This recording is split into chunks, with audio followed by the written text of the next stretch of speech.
Hello and welcome to the Tennessee Informer. Tonight we're going to talk about the presidential election. No doubt you've heard it's the most important presidential election in our lifetime. I'd have to agree in this case. My question is, should it be? I think if you know anything about our Constitution, you know that it should not be as important as it is. But it is. That is where we are at. That's where we've allowed ourselves to get. I think everybody pretty much understands that if we end up with Kamala Harris, then there is no political recourse for ever having the Constitution mean anything in the country. Not that it means a lot. Not that our current elected officials, state or federal, follow it a lot as is. But you could pretty much forget restoring it, which is what we desperately need to do. Now, kudos to Donald Trump for putting himself on the line, literally, for all the abuse he and his family have taken to run for office. No doubt in my mind, the man loves this country. And he has literally risked his life, and every day he's in his campaign, he's risking his life. And we need everybody to vote for him. We need to, hopefully, if it's feasible to do, make it too big to steal. That does need to happen. I don't know if that's going to happen. I'm not going to make any predictions on how this turns out, okay? But I think we already all understand and agree that if we end up with Harris, through theft especially of this election, however we end up, which I think it could only be theft. If Kamala Harris wins, there's no doubt in my mind it's only going to be through theft. Well, we allowed Biden to get away with it, and I'm not sure what will happen if she steals it. It'll be ugly for our country if that happens, but it will certainly be, I would think, almost impossible to peacefully, through political means, through the political system, restore our country. You could just write off any future elections. Any future elections will just be, in form only. They'll be phony elections like they used to have in Iraq and like they have in China and like they have in other places. But I think it's important to understand that even if we get President Trump, and I hope that we do, and if we get at least one House of Congress, it'd be great to have two, then that buys us some time. Now, before I talk about what that buys us some time for, last time we had Trump in there, we had the Senate for a while, we had the House, and nothing happened. So it will depend a great degree what he's able to accomplish on whether we take both houses, whether we take one, and what kind of Republicans we have in there. If we have your typical rhinos, your Mitch McConnells, and people like that, then we're not going to accomplish a lot, at least not legislatively. Trump, I'm sure, will do some good executive orders. Not a big fan of executive orders. I'd rather have executive orders from President Trump than Kamala Harris. But if we're fortunate enough for him to get back into the presidency, and if we at least get one House, then we can check the other for the next 4 years. We at the state level, in every state, that is our opportunity to work on restoring the Constitution, because we have to do that. Like I said earlier, we're in this mess because we're not following the Constitution. Now, I understand we haven't followed it in pure form in a long, long time. Nobody is living today, or certainly nobody was anything maybe other than a mere babe the last time we followed it to any great degree. I mean, from the 30s on, from the 1930s on, we've been living under a perverted constitution. perverted by the court, perverted by Congress, perverted by the executive branch. A lot of the power that's been amassed for all three branches of the federal government, was not power that the Constitution gives them. We've got to get back to following it. Article 1, Section 8 lays out the powers of the federal government, lays out the legislative powers of Congress. The executive, his main responsibility is to uphold those laws. That's his main responsibility. Commander-in-Chief, if war is declared, and he does get to make appointments with approval of the Senate, make treaties with approval of the Senate, so on and so forth. We shouldn't be living by executive order. That was not the intent. It is almost like we're electing a king, and we're saying, okay, we're going to elect this king because this king will be less damaging to us, less cruel, less tyrannical than this other king. That's not what the founders gave us. That's not what they intended. That's the exact opposite of what they intended. We all bear some collective responsibility for the situation we're in. And a lot of it's because we were ignorant for all these years on what it said. Our elected officials, federal and state, a lot of them are ignorant. You'd be surprised. You would think they would know what the Constitution requires. Now, I'm sure some know and just don't care. Or they know, maybe they care some, but they're outnumbered, so they don't push the issue. But we cannot we cannot waste these 4 years. If we get Donald Trump back in office, we can't waste that time. We can't just say, okay, he's going to do executive orders and fix everything for us. That's part of the problem. The people in this country are part of the problem. We're always looking for somebody to come in and fix everything. We also almost have a drive-through mentality. We're going to go through, we're going to make our selection, go pick it up, and that's it. We can't be that way. We have to get involved. Have to get involved at the state level, have to know what's going on at the federal level. Give you an example, one of the things that should be done at the federal level, legislatively, the Supreme Court's out of control, historically. Now, it's a little better court right now than we've had in the past. They've made some good decisions. But many of the things that they make decisions about are not their lane. They were never intended to be the final arbiter of every constitutional question. We've allowed them to become that. If you go look at the Constitution, Article 3, Section 2, which talks about the judiciary, they have original jurisdiction on certain things. They have appellate jurisdiction on other things.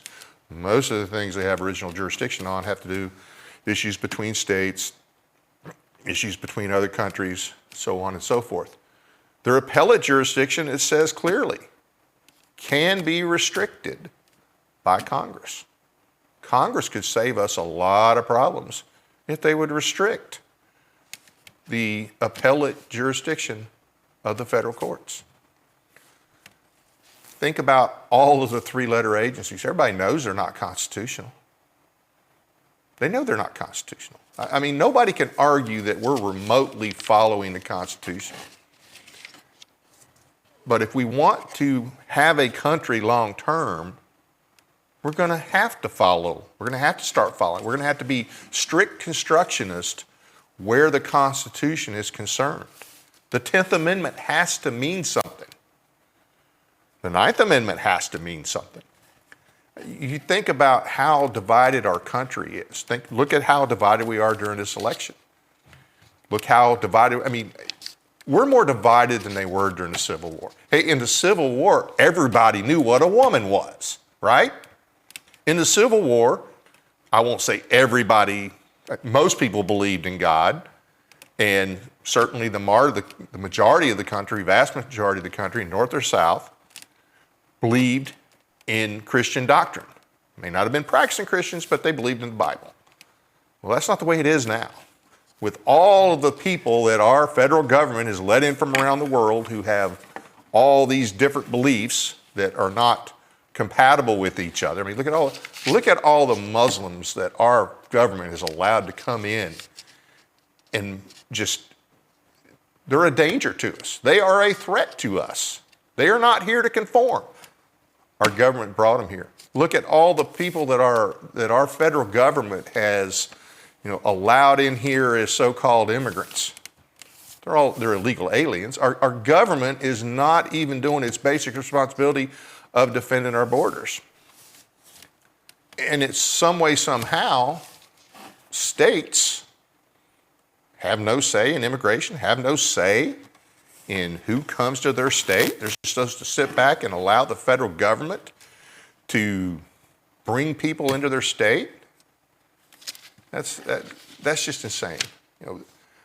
We have the government the founders worried about. Matter of fact, I think it's probably worse than they could have ever imagined. But that's what we have. If we just take these next 4 years, if we get Trump in, and if we do nothing in every state, if we do nothing to push back on the federal government, put the federal government back in its lane, its Article 1, Section 8 lane, we're wasting this opportunity. In 4 years, when we have another election, we could very well end up with a Democrat. There's no guarantee that J.D. Vance as vice president will get elected.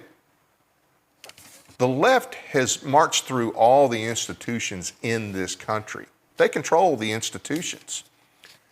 Just defeating Harris for the presidency, that's not going to get rid of all these people.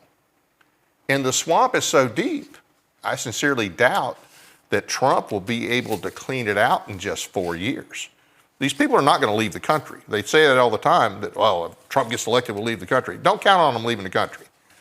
Count on them just staying here and finding other ways to push back against us and push back against Trump. So guys, we have to think about it now, after this, or as soon as the election is over, how we can push back against the federal government, how we can put them back in their lane. Now, in order to do that, our states have to be more responsible. Not only do they need to understand the Constitution and tolerate no breach. Let me back up here.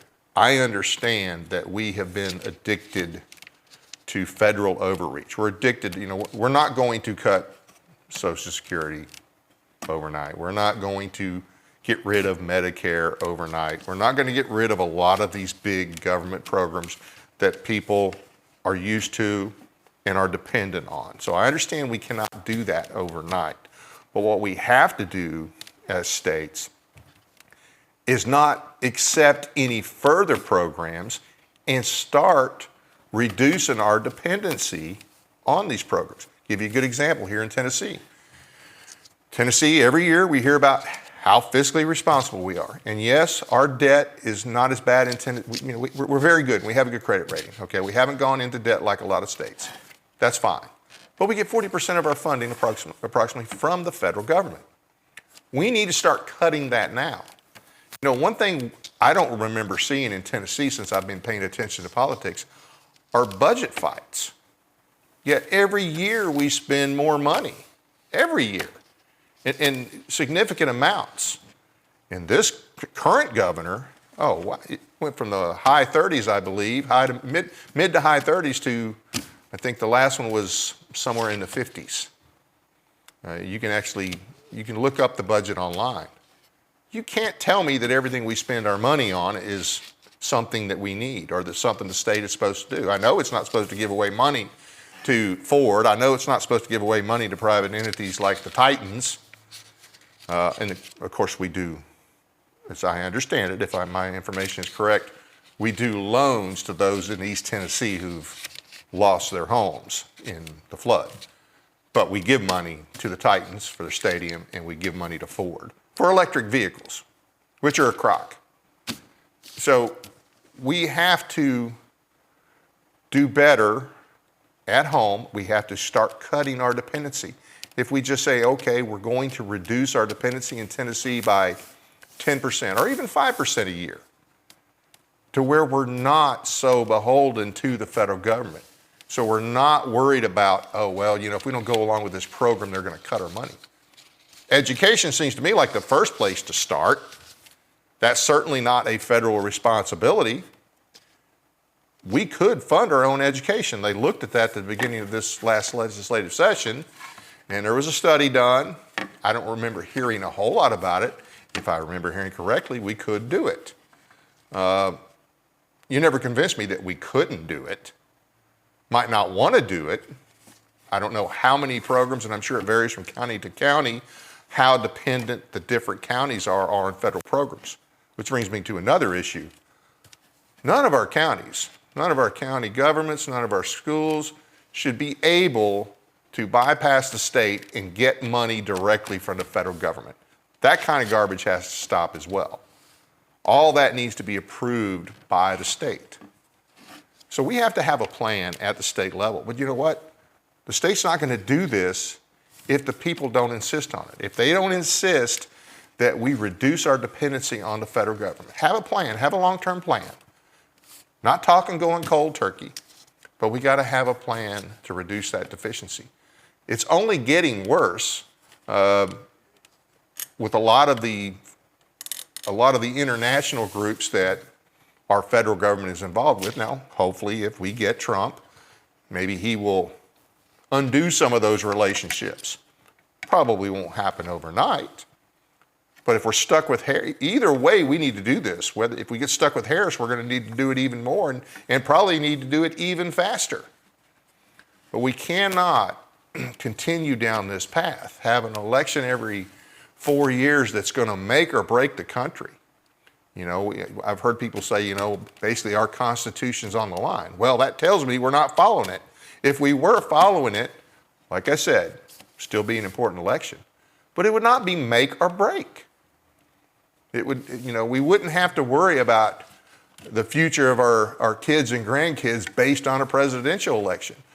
The elections of your governors and the elections of your state legislature will be much more important, as the founders intended, than the president being elected, because he would only be following what Congress passed, and Congress should only be doing what they're authorized to do in Article 1, Section 8. There are a few other places that allow them to do certain things, but generally it's Article 1, Section 8. And oh, by the way, the only things that states can't do, if you look at the Constitution, they're listed in Article 1, Section 10.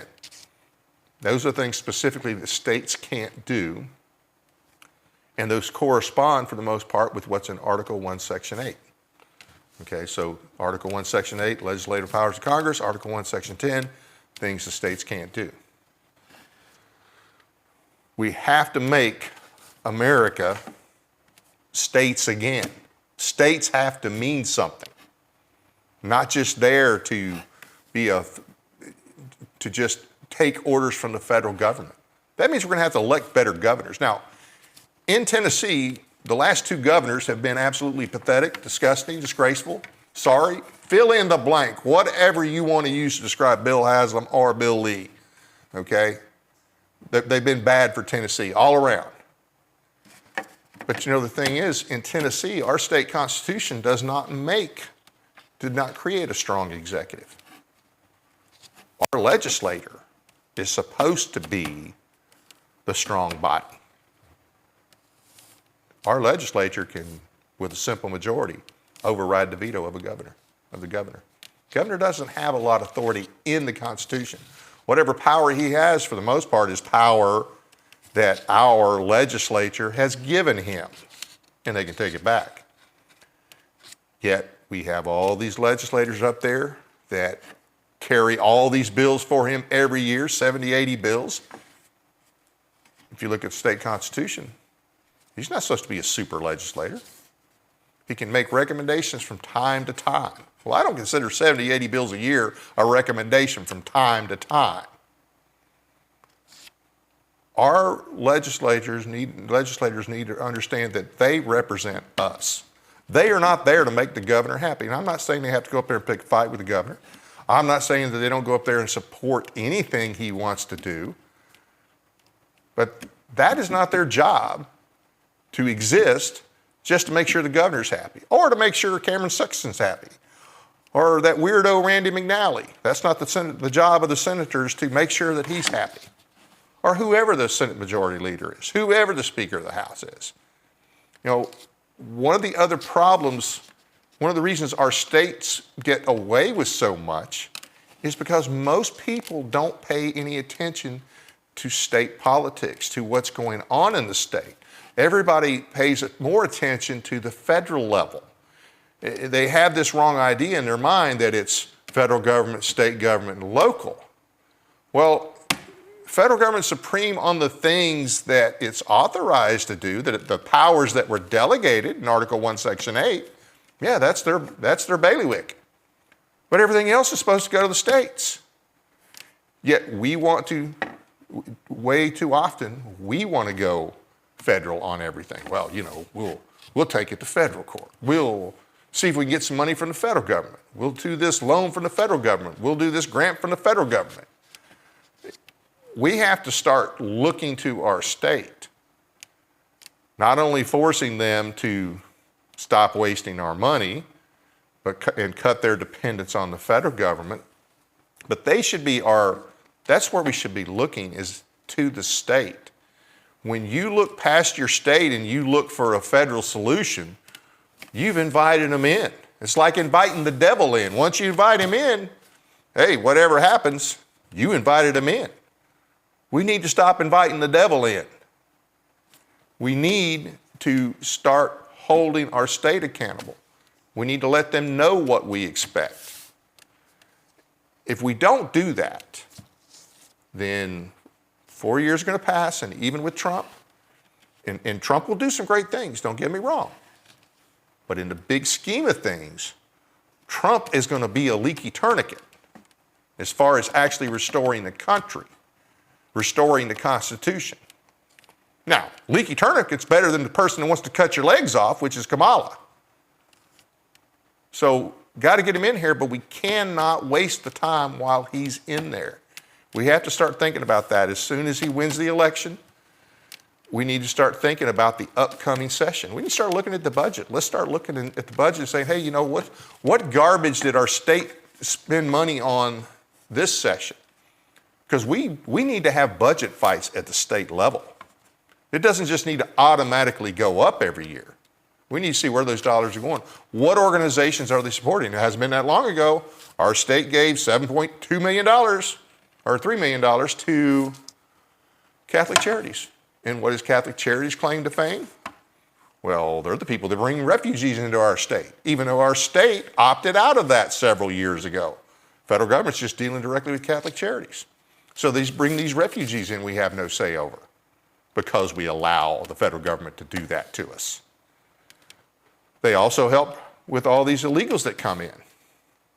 Well, let's not forget, in addition to giving money, our state has allowed these organizations to operate in our state. They still have to have a license or approval or a permit, something to operate in our state. Why are we allowing it? Why are we allowing people that are helping those who are invading our state? So we can fix a lot of things at the state level, but we have to focus. You got to get involved. During session, you need to know what bills are coming down the pike. Because every session, the lobbyists have their bills ready. The Chamber of Commerce crowd has their bills ready. The governor has all the bills ready that he's not supposed to be running. The lefties, which I include the rhinos in that, they have all their bills ready. What bills do you have ready? What bills have you pushed your legislator on? Now, by the way, this is an election year, so sometime in November, our state House and state Senate, they'll have caucus meetings. I'm talking about the GOP because the GOP runs Tennessee. We have a supermajority. The Democrats don't matter. They are irrelevant. Anything good we don't have, you can't blame it on the Democrats are not in power. The GOP's in power. So anything good we can't get past, it's on the GOP. We need to start thinking now, okay, what do we want our legislators to support this upcoming session that's going to push back against the federal government, that's going to push back against wasteful spending, giving money to private entities? That's not, when did that become a Republican principle? Giving money to private companies for job creation. That's not the job of the state government. Make the conditions as good as possible so people want to come here. Cut all the red tape you can. But give them money, that's not part of the deal. That belongs to the people of the state. That just blows my mind that we're even doing that. So start thinking now. Now, obviously, and if you've listened to this show, you know this, or you knew it was coming. Nullification bill is one of the big things. That's going to be brought back. I don't have the bill numbers yet. I know what the old bill numbers were, but I already know that Representative Halsey and Senator Bowling plan to bring it back. We had the summer study. We had the attorney that wrote the bill speak on behalf of it. We had Joe Wolverton, who's also an attorney and a constitutional expert, speak on it.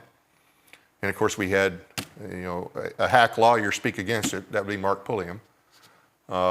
And basically his answer is, well, we have to do what the court says, and the federal government's supreme in everything, which makes for a meaningless constitution. If you buy that argument that all federal laws trump all state laws and that the Supreme Court is the final arbiter of every question, then you may as well throw out the rest of the Constitution, because the rest of the Constitution doesn't mean a damn thing.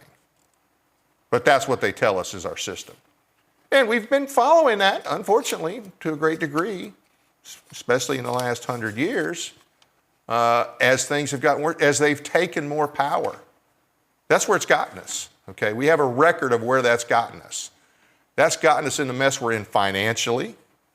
I mean, they have ruined our country. I don't know if we can salvage it, but we got there by following what they say.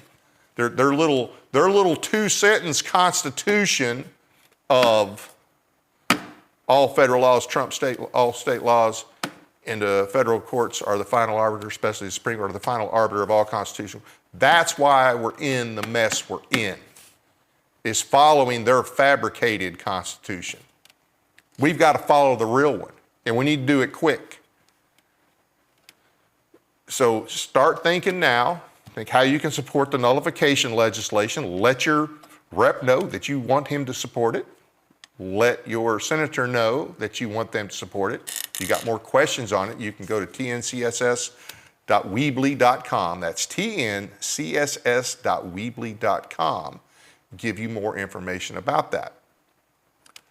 Guys, there's so many things coming at us. And our state is already compromised on a lot. You hear about the UN health regulations or international health regulations that the UN is pushing, the WHO. You hear about all these other land grabs that they're trying to push through international organizations or through the Biden administration. And you look and you see our state's already complying with some of that stuff. Guys, we got to pay attention. We got to hold them accountable.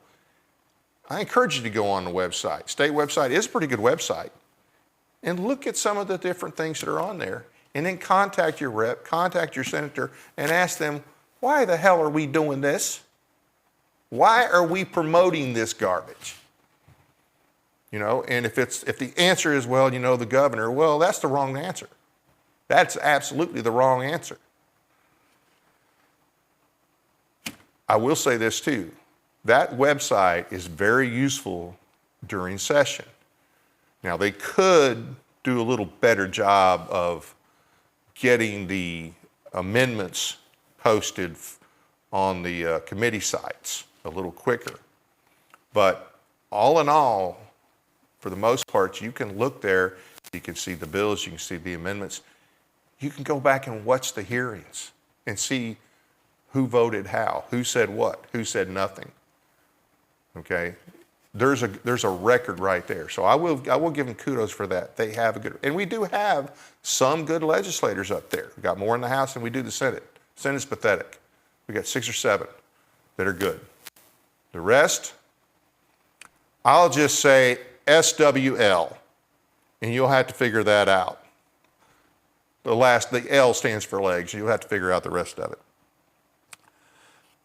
But get out, get people out, encourage them to vote for Trump, but do not expect him to fix one guy cannot fix this country. If he's got the power to fix this country,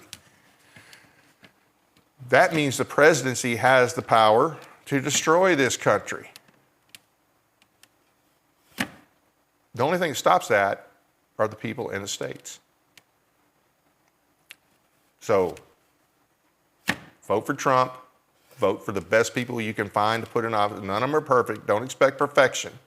But you got to stay involved with them as well. You know, elections are kind of like the interview. It's what they do during session that counts. Well, you're not going to know what they do if you don't pay attention. I got it. You work, you got kids, you got this, you got that. But you can't tell me that you can't at least send an email during session, make a quick phone call. Everybody gets lunch. Make a quick phone call. If you keep up with the bills, you'll know. And a lot of these, we do have some really good grassroots organizations in the state. TFA, if it's a gun-oriented issue, Tennessee Firearms Association, they're going to put out every week what bills are going to be going through committee and who needs to be called.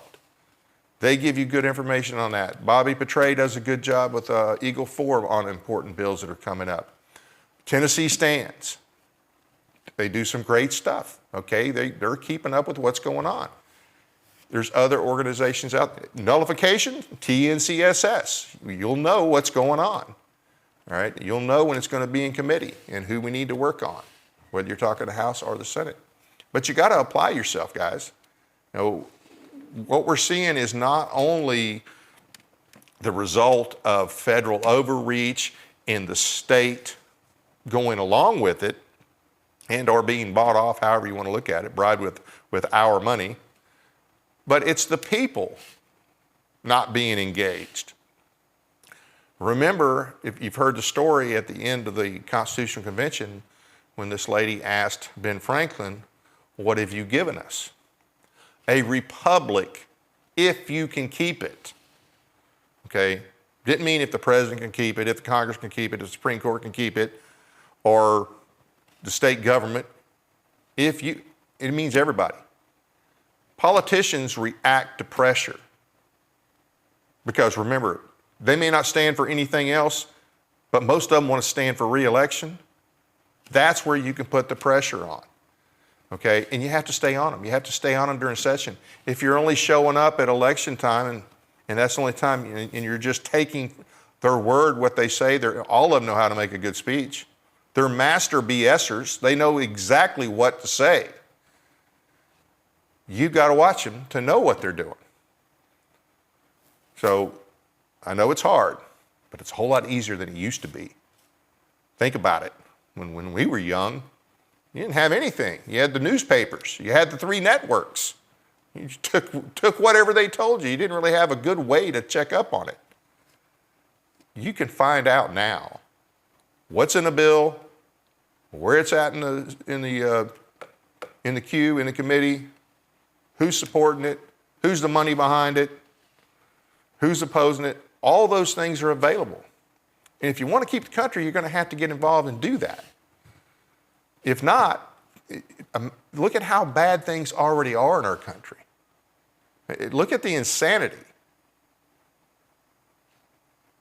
It's not going to get better. It's not going to get better if people just continue to vote and disengage, vote and hope for the best. No. Vote the best, make the best vote you can, and follow up. That's the only way we fix it. There's no other way to fix it. So these are just some things to think about. If you want your kids and grandkids to have a remotely decent country, Vote for Trump for president, get the best people you can in there, and start pushing your state to push back against the federal government. If you don't know the Constitution, learn it. It's not hard. You don't have to be a lawyer. Hell, most lawyers don't know it. All they learn is case law and precedent. Most of the lawyers are ignorant, and the honest ones will tell you they're ignorant about the Constitution. But it doesn't take a rocket scientist to read the thing and figure out what it meant. Nobody will read that document and tell you that, oh, this means the Supreme Court gets to push gay marriage on everybody. Or this means the Supreme Court gets to say murdering babies is a constitutional right. Or the FDA, the FBI, the EPA are constitutional entities. Nobody will read that document and come away with those conclusions. No sane person anyway. Get involved, vote, get involved, learn it, teach your kids. That is pretty much all I've got for tonight. I know it's a little bit short, but I do have some announcements and information about guests that are coming up. I want to thank everybody for taking the time to watch our program tonight. Please be sure to hit the like and subscribe buttons, as well as the notification bell, so you never miss an episode. We appreciate your support. Check out our radio podcast on iHeartRadio, Spotify, and other platforms as well. Sign up for our weekly newsletter at our website, tininformer.com, and please find and follow us on Facebook and Twitter. Join us next week on November 4th, the night before the election. Our guest will be Jessica Vaughn, Director of Policy Studies at the Center for Immigration Studies, for a timely discussion about the details about what's at stake in the election concerning our border, our sovereignty, immigration, and really the future of this country. Now, CIS, very good organization, very, very knowledgeable about what's been going on at the border, what the Biden administration has done in terms of bringing people over here, to include all the, not just, you got the unvetted people, you've got the people that are here to suck us dry, but you got a lot of people over here that are dangerous, that our government hasn't vetted. And yet, and I just want to say this, this idea, think about how pathetic it is that states feel they have to sue the federal government to be able to defend themselves. Is that not insane? States ought to just do whatever they need to do to get and keep these people out of their states. Not go groveling to the federal government. Maybe you can't make the federal government defend the border and close the border, but that doesn't mean you have to accept the people that they have put in your state, in many cases, or that they, by failing to secure the border, have allowed to come into your state. The idea that you've got to go to court and grovel before the federal government to keep your state safe is insane. How chicken shit can you be? This is ridiculous. That's it for now, and good night from Paris, Tennessee, that is.